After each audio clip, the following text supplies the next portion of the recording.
Hi friends, welcome to back Amardeep world YouTube channel.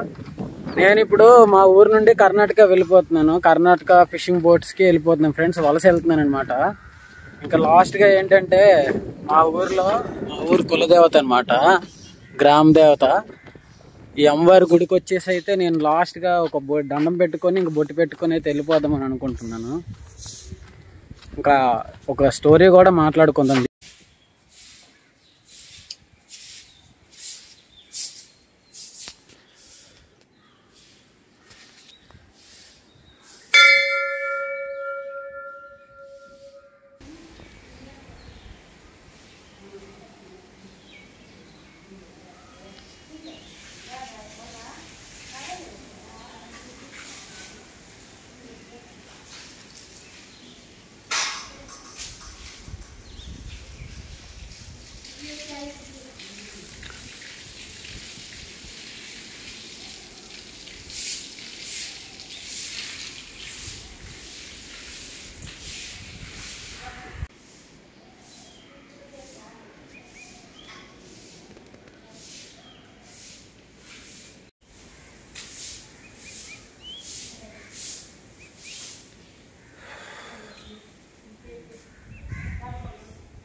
Back side గుడి కనిపిస్తుంది కదా, ఇప్పుడు దర్శనం అయితే అయిపోయింది. నేను ఇంకా దండం పెట్టుకొని వచ్చేసాను లాస్ట్ అనమాట. ఇంకా మళ్ళీ ఎప్పుడు వస్తాను, ఊరు వస్తాను నాకు తెలియదు.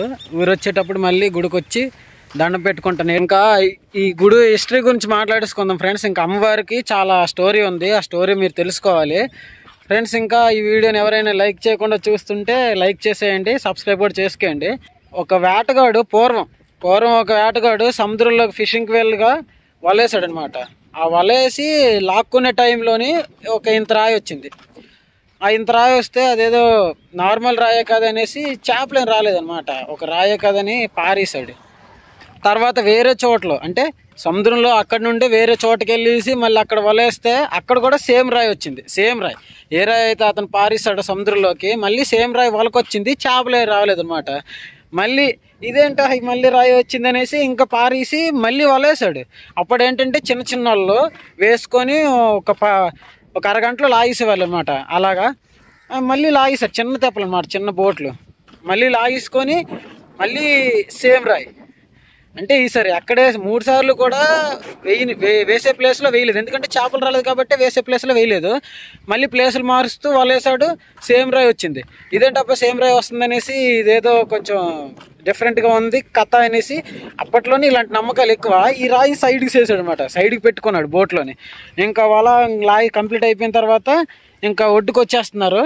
వచ్చేటప్పుడు ఏంటంటే దాన్ని ఒక క్యారేజ్లో వాళ్ళు తినడానికి ఫుడ్ పట్టుకెళ్ళే క్యారేజ్ ఉంటుంది, ఆ క్యారేజ్లోని ఇంకా ఆ రాయిని పెట్టుకొని వెళ్ళారనమాట.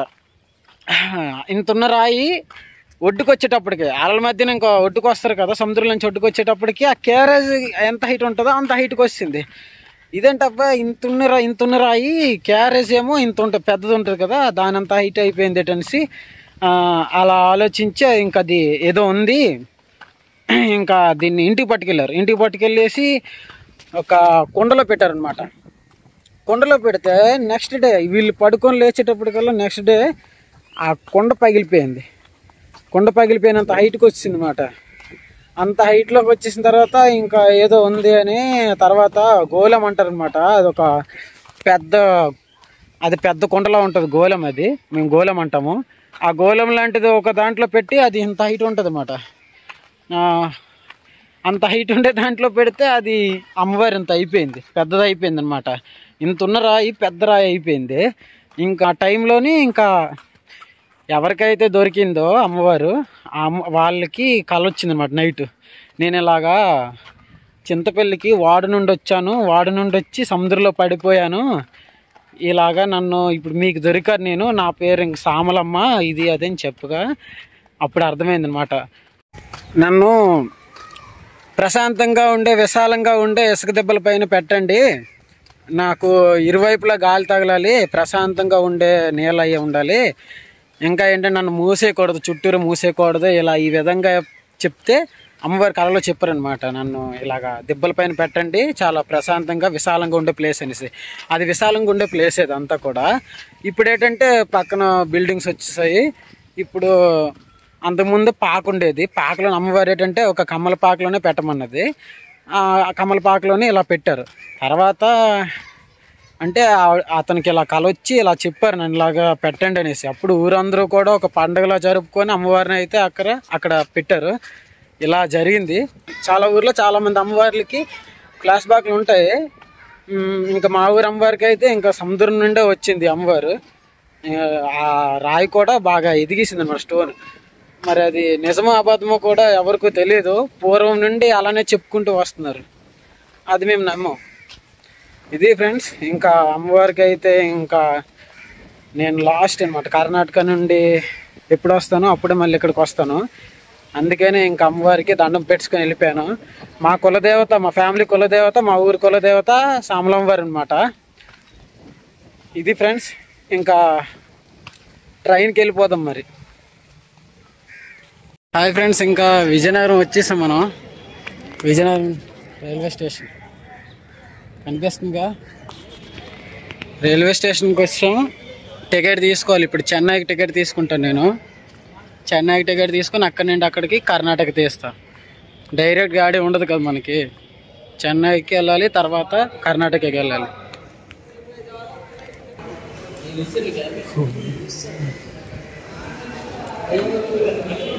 ట్రైన్ ఇంకా 10 నిమిషాలు ఉంది. 10 నిమిషాల్లో ట్రైన్ ఎక్కిపోతాను. రేపు మార్నింగ్ చెన్నైలో దిగుతాను అనమాట.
మొత్తానికి చెన్నై సెంట్రల్ అయితే వచ్చేసాం. డ్రెస్ మామూలు లేదు. చెన్నై పాత ఫోటోలు నేను చూపిస్తా చూడండి. Chennai central railway station photos ఇవన్నీ కూడా ఎప్పుడో చాలా పురాతనమైన ఫొటోస్.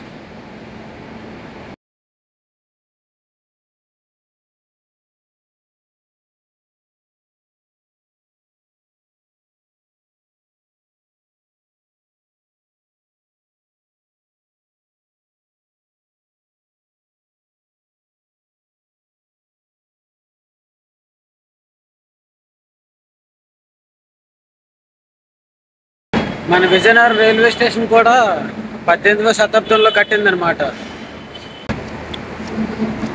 చూడండి అందరు ఎలా పడుకో. చెన్నై సెంట్రల్ స్టేషన్ అంటే ఆసామాసం కాదు, చాలా పెద్దది. చాలా అంటే చాలా పెద్దది. నేను దిగా ట్రైన్ అది ఎంత క్లౌడ్ వచ్చారు, ఇంకా ఇంకా వస్తూనే ఉన్నారు. ఇది ఎంత లాంగ్ ఉంటుంది, ఎంతకి చాలా చాలా లాంగ్ ఉంటుంది ఫ్రెండ్స్. ఇప్పుడు నేను వెళ్ళాల్సిన ట్రైన్, ఇప్పుడు నేను చెన్నైలో దిగి 3 గంటలు దిగితే నాకు మళ్ళీ ట్రైన్ ఎప్పుడు ఉంది, 1 గంటకు ఉంది. 1 గంట ఆ టైంకి ఉంటే అప్పటిదాకా కూడా రెస్ట్ తీసుకోవడమే. ఇక్కడ వెయిటింగ్ రూమ్స్ ఉన్నాయి. వెయిటింగ్ రూమ్స్ దగ్గరికి వెళ్దాం రండి, చూపిస్తా వెయిటింగ్ రూమ్స్ ఎలా ఉంటాయి. ప్రీపెయిడ్ వెయిటింగ్ హాల్ అయితే ఇటు వెళ్ళిపోవాలంట. ఏసీ ఉంటుందంట. ఉన్న వారికి 35 రూపాయలు ఛార్జ్ చేసుకోవాలంట. ఒకసారి చూద్దాం ఇటు వెళ్దాం అటు వెళ్దాం. ఫస్ట్ ఏసీ దగ్గరికి వెళ్దాం, ఎలా ఉందో చూపిస్తాను.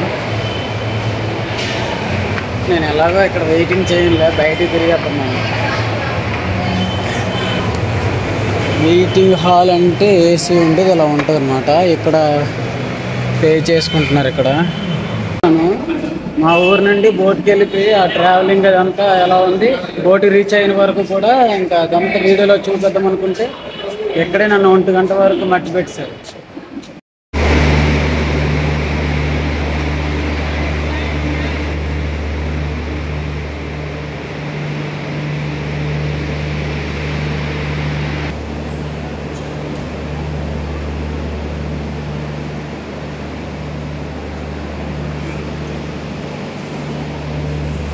ఇప్పుడు నేను అంతా బయట తిరిగేసి వస్తున్నాను చెన్నై సెంట్రల్లో. ఇప్పుడు టికెట్ తీసుకొని ట్రైన్ ఇంకా ఎప్పుడు వస్తుందో ఎదురు చూడాలి. ఒకసారి వ్యూ చూసుకోండి. బాగుంది, చాలా బాగుంది ఇక్కడ అంతా. నేను 3 గంటలకు కదా 3:30 కల్లా ఇక్కడికి వచ్చేసాను.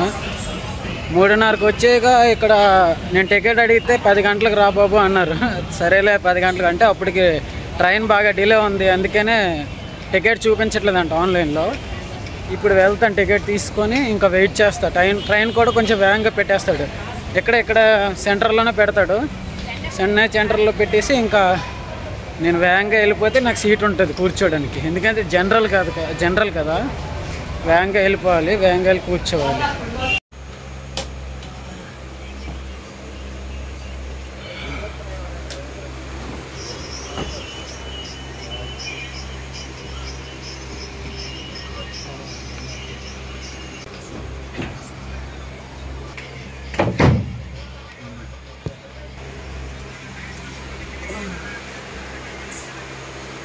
మంగళూరు సెంట్రల్ అయితే దిగిపోయాను నేను.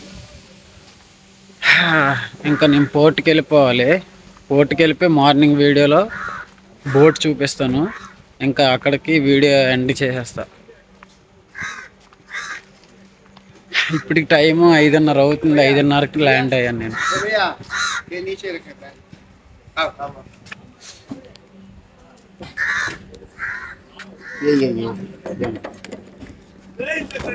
बिल्कुल नहीं है, अच्छा नहीं, ठीक नहीं। थैंक यू भाई, ठीक है आओ।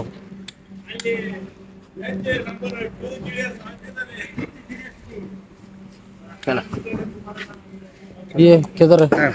इधर ऊपर ये सेट क्या बारिश है ना अभी, सेट का रखो। ओके सेट का चलो. नीचे पानी है ना, पानी है बारिश है, सब आएगा ऊपर रख दीजिए। अच्छा तो किधर से लेकर पास? ठीक है भैया, आप 5 मिनट। ఓకే ఫ్రెండ్స్, ఆ తాత సడన్గా పిలిచాడు, దిగలేకపోయాడు, లగేజ్ వెయిట్ ఉంది. సాయం చేసి చాలా దూరం నడిపించేసిన తర్వాత నేను మళ్ళీ వీడియో తీసాను. ఇంక నా 2 చేతులు ఖాళీ లేవు వీడియో తీయడానికి, ఆ తాతను చూపించడానికి కూడా. ఓకే, ఇంకా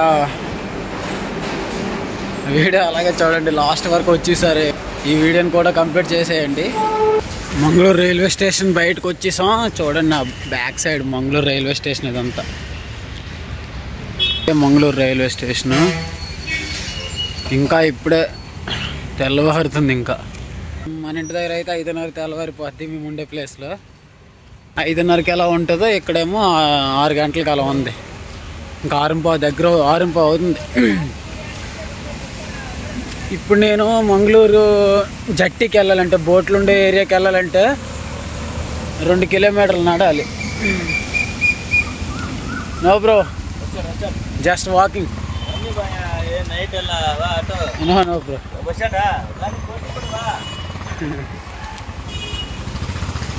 ఇక్కడ నుండి 2 కిలోమీటర్లు నడిస్తే చాలు. ఆటో ఎక్కామంటే 200 అడుగుతాడు. ఫ్రెండ్స్, ఇదే మంగళూరు జట్టి. చూసుకోండి ఒకసారి బోట్లన్నీ ఎలా ఉన్నాయో. ఇక్కడ బోట్లన్నీ కూడా రెడ్ కలర్ లోనే ఉంటాయి, ఇంకా ఏ కలర్ ఉండవు.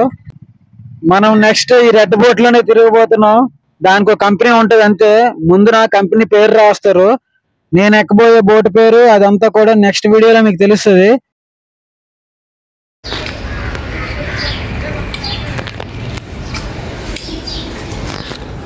ఫ్రెండ్స్, ఇంకా ఈ వీడియో ఇంతే. మనం బోట్ల దాకా అయితే వచ్చేసాం. ఆ బోట్ ఎక్కిపోయిన తర్వాత ఆ వీడియో సపరేట్గా పెడతాను. ఇంతవరకు వీడియో చూసిన ప్రతి ఒక్కరికి కూడా చాలా థ్యాంక్స్. చూడండి ఒకసారి బోట్లు ఎలా ఉన్నాయో. అంటే కర్ణాటక మంగళూరు బోట్లు ఎప్పుడు కూడా ఇది చూసారా ఎత్తుగా ఉన్నాయి. దీన్నే అంటే ముందుకుండేదాన్ని ముందుకు పెడతారు అనమాట. ఇలా పెట్టడం వల్ల ఏంటంటే మేము బోట్ ఎక్కేటప్పుడు పైకి ఎక్కేటప్పుడు తాడు పట్టుకొని ఎక్కాలన్నమాట. అక్కడ తాడు ఉంది కదా, తాడు పట్టుకొని ఎక్కాలి. అలాగా చాలామంది పడిపోతారు సముద్రంలో. ఇదంతా వాటర్ కదా, వాటర్లో పడిపోతారు.